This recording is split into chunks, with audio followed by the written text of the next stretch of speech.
I'd never made a longsword before. Plenty of knives, a handful of shorter swords, but a longsword is a different animal. You're talking about 3 feet of steel that has to be balanced, flexible enough not to snap in use, hard enough to hold an edge, and light enough to actually swing. The margin for error compounds at every stage. The blade starts with a leaf spring, old, a bit rusty, pulled off something that used to move and now doesn't. Leaf springs are made from 5160 spring steel, which is tough and flexible and holds an edge well. Bladesmiths have been using them for decades. The problem is that a leaf spring is shaped like a spring, which is not shaped like a sword, so the first couple of hours are just about getting back to a neutral starting point. I fire up the forge, heat it to a glowing yellow, and work out the hook at the end and open up the curve. There's something a bit humbling about this part. You've fired up the forge, you're surrounded by heat and noise, and all you're doing is making the thing less shaped than it was. Once I've got something resembling a flat bar, the next step is forging in the taper. A sword blade is thick at the base and narrows toward the tip, both in thickness and in width. If I just grind that in later, the blade ends up weighing about twice what it should, and it'll handle like a baseball bat. I use the hydraulic press to slowly draw out the material. It takes about an hour and a half. After the taper, I reduce the overall width. And I'll say this, in retrospect, I probably should have done the width reduction before working on the taper, not after. It would have been significantly easier. But that's the thing about a project like this. You don't really know what order the steps should go in until you've already done it wrong once.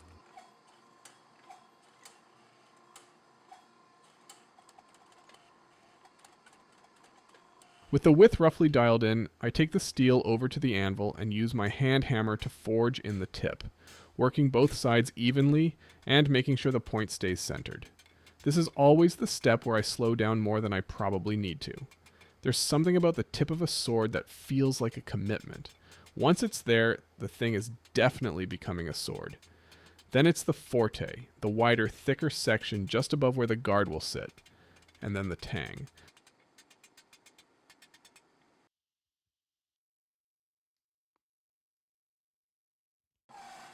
The tang is the part that runs inside the handle, and it's a step where it's easy to ruin the whole blade. Draw it out too far, make it too thin, and you start over from scratch. I rough it out on the press, then head back to the anvil to refine the curves and make sure it's straight.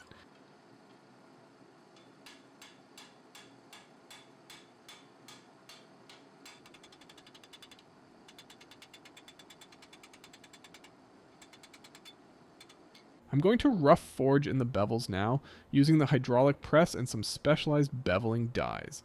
The idea here isn't to forge the final bevel, it's to just set the blade geometry to make grinding easier later on.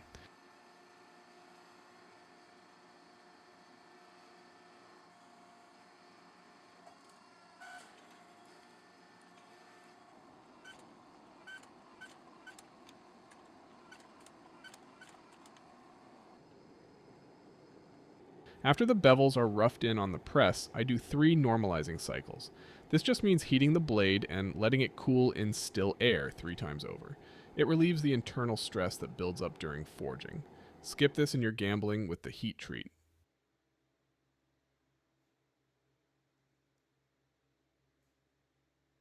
The rough shaping phase starts at the belt grinder. Cleaning up the profile, removing forge scale, getting the edges straight. After 2 full days of forging, it's finally starting to look like a sword. That's a nice moment.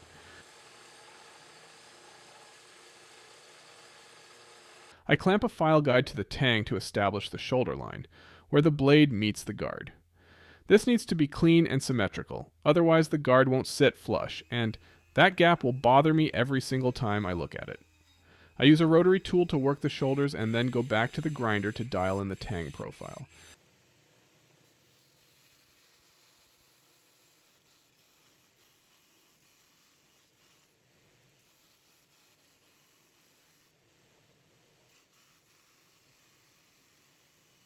Then I rough in some bevels.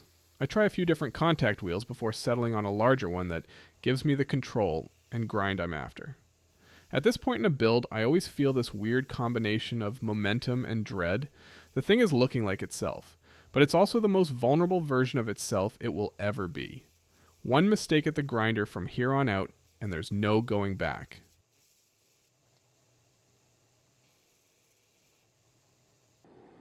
The heat treat is the part of any build where I get quieter. I heat the blade evenly until it reaches critical temperature, the point where the steel loses its magnetism and it's ready to harden. Then quench it in warm oil. While it's still hot, I clamp it tightly between two wooden beams to make sure it cools straight. Then I temper it with a propane torch, drawing the spine to a blue color to add toughness while keeping the edge hard, targeting around 52 to 54 on the Rockwell scale.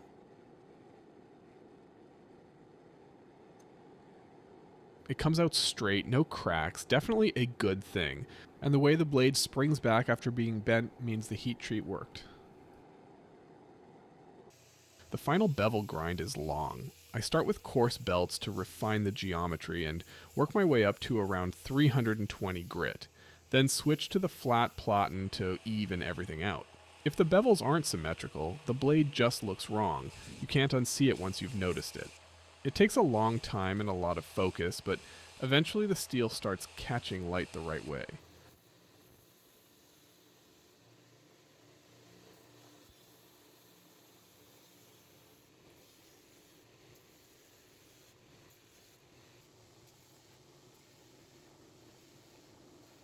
For the guard, I start with a thick piece of square bar stock. I bring it up to a forging heat and use a hot cut chisel to punch a slit through the center for the tang. This part was incredibly annoying, and in hindsight, I should have drilled a few guide holes first to help with the chiseling.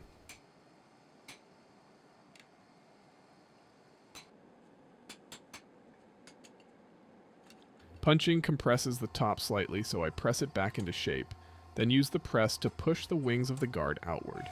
Doing this by forging rather than grinding saves hours. It's not easy to control, but it's worth it. My first guard went in the scrap bin. The hole wasn't straight, which would have put the blade at a slight angle to the hilt forever. I caught it before it got any further along. That's a win, I suppose.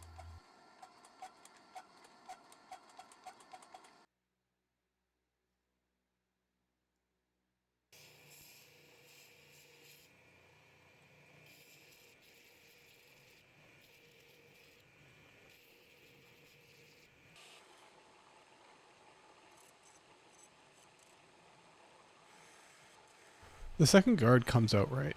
I take it to the grinder to refine the shape, smooth the surface, and test fit it against the blade probably a dozen times, taking off a little more each pass until it slides all the way down and seats tight against the shoulders with no gap.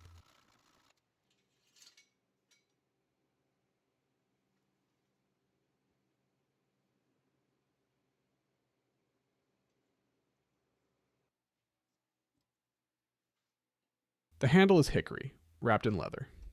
I start by splitting a block of hickory and tracing the outline of the tang onto the inside faces, then chiseling out channels for it to sit in.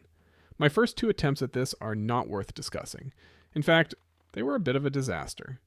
The third one comes together. I glue both halves up and let them cure overnight. Then I heat the tang with a torch and burn the handle directly onto the steel. The wood scorches to the exact shape of the tang, which gives you a fit that you can't quite achieve any other way. Too much heat and the handle loosens. Not enough and the wood might crack. This one goes on cleanly. I trim the excess on the bandsaw and shape it on the belt grinder until it's a comfortable oval in the hand.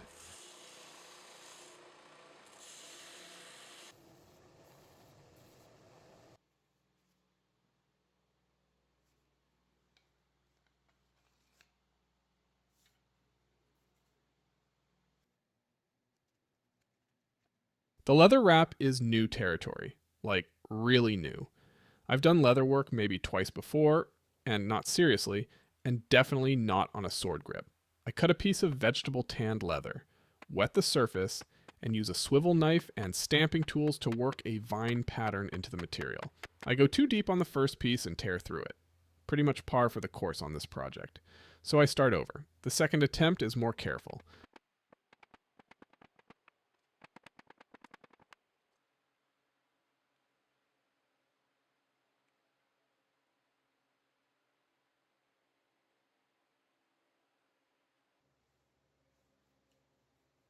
Once the pattern is done, I dye the leather dark using ferric chloride. This gives a nice black color which won't rub off on the hands during use. Before wrapping, I glue strips of leather cord to the wooden handle to create raised ridges that'll show through the wrap. Then I apply watered down wood glue to the back of the leather, wrap it around the handle, and sew it up the side. Then I wrap the whole thing tightly with string to compress it against the risers while everything sets. It looks better than I expected for a first real try at leatherwork, which isn't saying a lot, but I'll take it.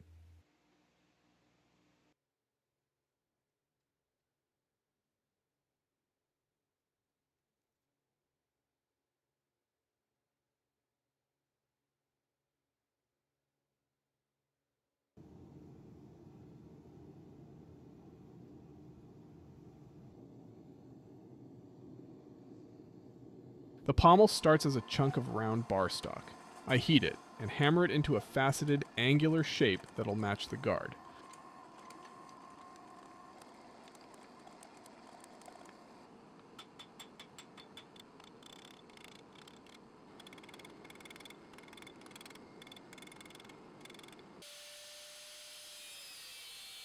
Once I've got the form I want, I cut it off the bar with an angle grinder, secure it in a vise, drill a hole down the center for the tang, and widen the opening with a rotary tool.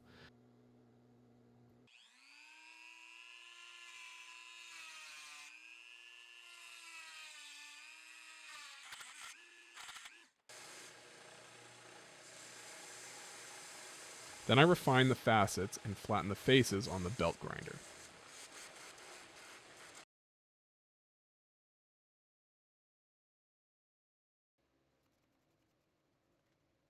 For final assembly, I apply cold gun blue to the guard and the pommel to give them that dark, almost black finish.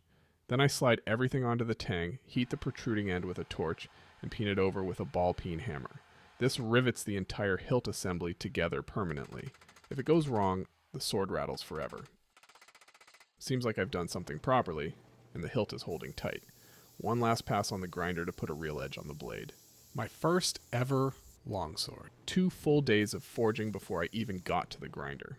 More failed attempts on individual components than I'd like to admit, and a fair amount of new skills learned under pressure, which is not really the way you want to learn new skills.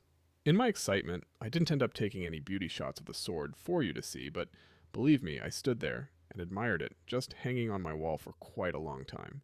That usually means something went right.